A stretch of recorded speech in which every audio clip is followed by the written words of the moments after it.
An article written by Harvey Risch, who is a professor of epidemiology, Yale School of Public Health, author of over 300 peer-reviewed publications. And he writes in part, "I'm usually accustomed to advocating for positions within the mainstream of medicine. So I've been flummoxed to find that in the midst of a crisis, I'm fighting for a treatment that the data fully support, but which, for reasons having nothing to do with a correct understanding of the science, has been pushed to the sidelines. As a result, tens of thousands of patients with COVID-19 are dying unnecessarily. Fortunately, the situation can be reversed easily and quickly." Professor Risch, how are you, sir? I'm good. Nice to be here. The question is, you've looked, I take it, at all these studies, and what do you conclude? I conclude the evidence is overwhelming. There's no question that in the people who need to be treated and are treated early, it has a very substantial benefit in reducing risk of hospitalization or mortality. And there's been a massive disinformation campaign that stretches from the government to the media that's either suppressing this message or it's countering it with a false message. And I'm not an expert in the reasons why that's happening other than just observing it, but I am an expert in the science, and I can tell you the science is all one-sided. In fact, the science is so one-sided in supporting this result that it's stronger than anything else I've ever studied in my entire career. The evidence in favor of hydroxychloroquine benefit in high-risk patients treated early as outpatients is stronger than anything else I've ever studied. As to where all this is taking place. So here is the plasma membrane of the host cell, and here is the host cell itself. Here is a lysosome, an acidified organelle that is responsible for recycling of nutrients and other waste products. And here is the nucleus that contains the genetic code. The first point I want to talk about here is that chloroquine inhibits endocytosis. We talked about how chloroquine is an alkalinizing agent. Well, we're going to talk about how it blocks endocytosis. And there's a paper that has shown that it can block Zika virus infections. So this is where we're going to start. So this paper talks about how it blocks endocytosis. So the SARS-CoV-2 virus is here, and this virus contains spike or S proteins on its surface.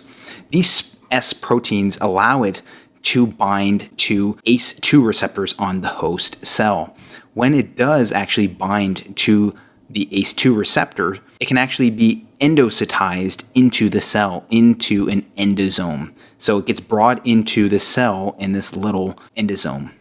That endosome will eventually transverse through the cytosol and fused to a lysosome, where the virus can enter into the lysosome and exit the lysosome, allowing it to infect the cell. So with regards to chloroquine, chloroquine can block this process through entering into the cell, and it can actually permeate into endosomes and the lysosome, allowing it to alkalinize the endosome and lysosome, which means that it can increase the pH of the endosome and lysosome, preventing it from being acidified. So those lysosomes and endosomes are not acidic the way they are supposed to be. So they become less functional or dysfunctional. Nevertheless, due to the alkalinization of endosomes and lysosomes, endocytosis, the process of endocytosis, bringing the virus into the cell, is actually inhibited. It's stopped. And the fusion of endosomes to lysosomes is also stopped. So this whole process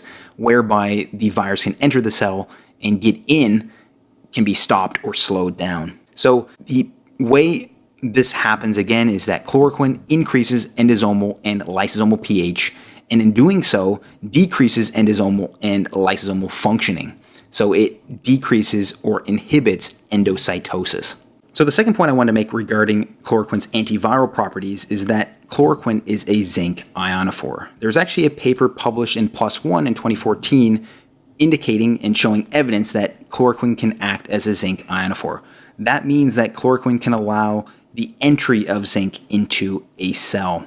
So how does chloroquine actually do this? So without help, zinc cannot enter into a cell. It essentially bounces off of the cell membrane. But with chloroquine, it can actually attach to chloroquine and chloroquine can actually guide it through the plasma membrane, allowing zinc to enter into the cell.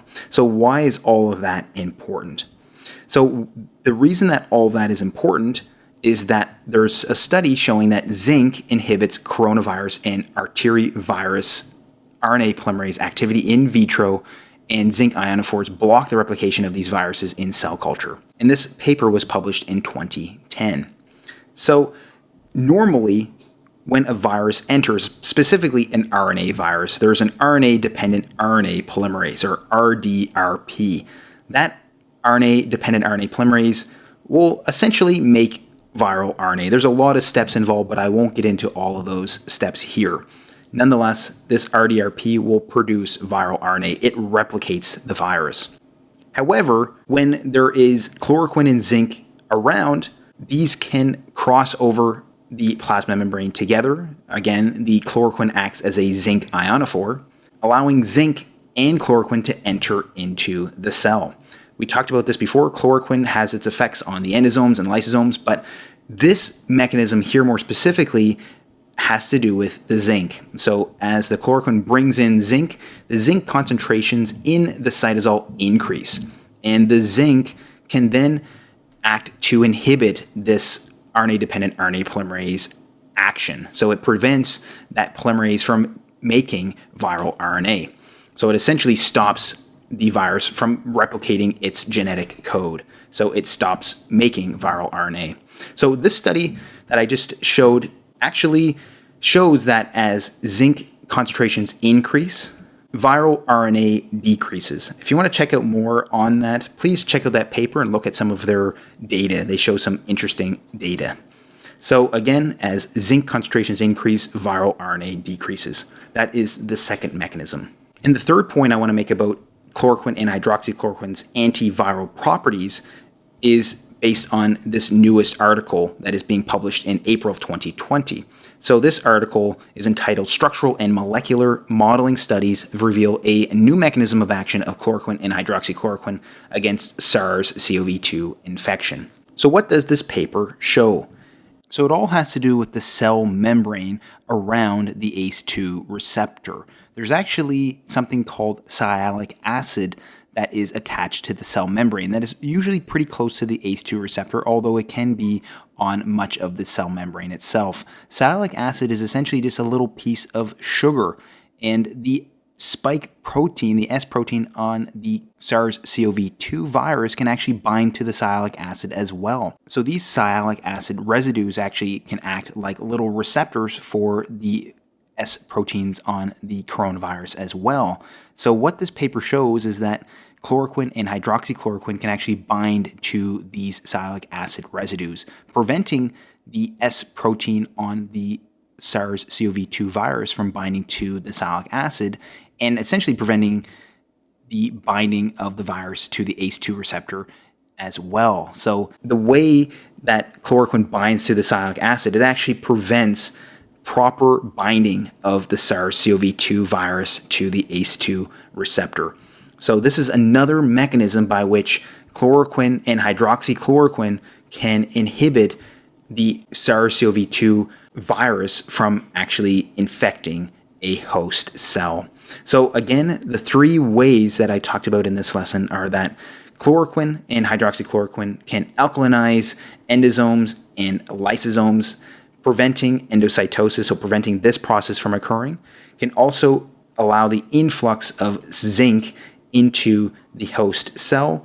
Increased zinc concentrations can lead to inhibition of the RNA-dependent RNA polymerase and preventing viral RNA from being formed. The third point is that chloroquine and hydroxychloroquine can bind to sialic acid, preventing the S protein on SARS-CoV-2 from properly binding to the ACE2 receptor. So these are the few mechanisms by which chloroquine and hydroxychloroquine have been shown to have some antiviral effects, at least in vitro. Again, the big disclaimer here is that all of this has been shown in vitro, essentially in cell culture in a petri dish. So this is far from being shown in human clinical trials. So keep that in mind when we look at this evidence so far. So I hope you found this lesson informative. If you did, please give it a thumbs up. Consider subscribing to the channel. Any and all support is greatly appreciated. And as always, thank you so much for watching, and I hope to see you next time.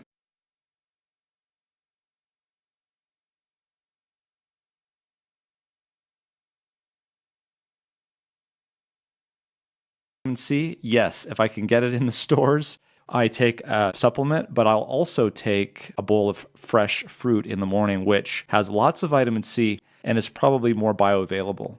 But you can get a lot of vitamin C from supplemental forms.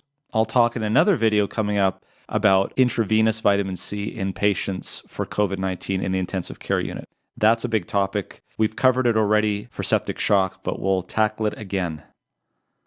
What about vitamin D? Well, there was this paper that was published in 2017, over 11,000 subjects in a meta-analysis of those who were on vitamin D supplementation, and asked the question whether or not it could prevent acute respiratory tract infections. And the answer, so do I take vitamin D supplements? You bet. And I actually take about 2,500 international units a day. That's about 62.5 micrograms a day. You may be wondering what dose is right for you, and it's complex, right? So it depends on your age and a number of other factors. So my recommendation is to talk to your healthcare provider, and you actually may need to be tested and put on supplementation and retested for some of you. I also take quercetin. And I have to say, the reason why I take quercetin is because of the early studies on hydroxychloroquine. Now, hydroxychloroquine, as we've talked about before, has a number of mechanisms that might inhibit the virus SARS-CoV-2 from replicating in the cell. One of those mechanisms is that it changes the pH of the endosomes that are needed for the virus to come into the cell, and that can prevent entry of the virus into the cell. Another mechanism is through a zinc ionophore. Hydroxychloroquine is a zinc ionophore. And as such, when zinc comes into the cell, that can shut down the replicase enzyme that the SARS-CoV-2 virus needs to replicate. Well, as it turns out, quercetin is also a zinc ionophore. Quercetin is found naturally in onions, capers, and other food products. You can get it over the counter. I take about 500 milligrams twice a day.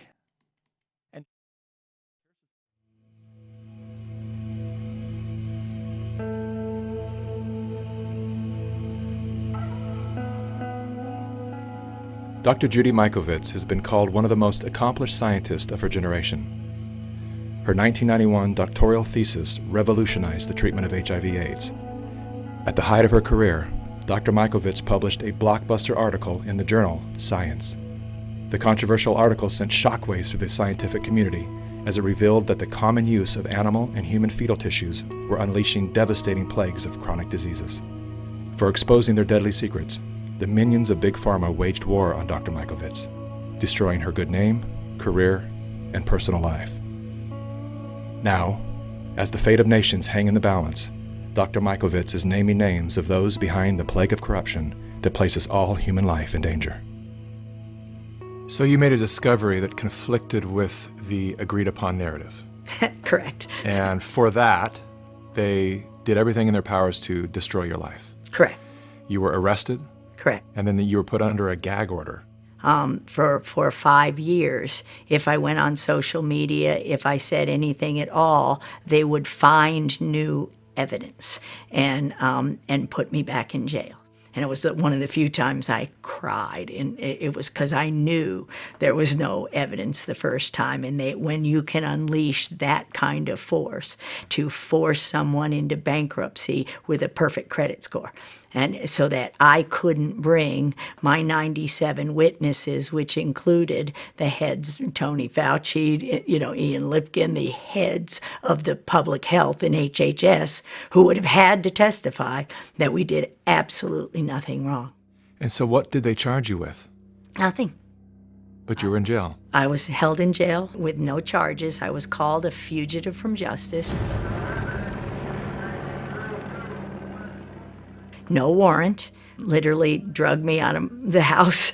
Our neighbors are looking at what's going on here. They searched my house without a warrant, literally terrorized my husband for 5 days.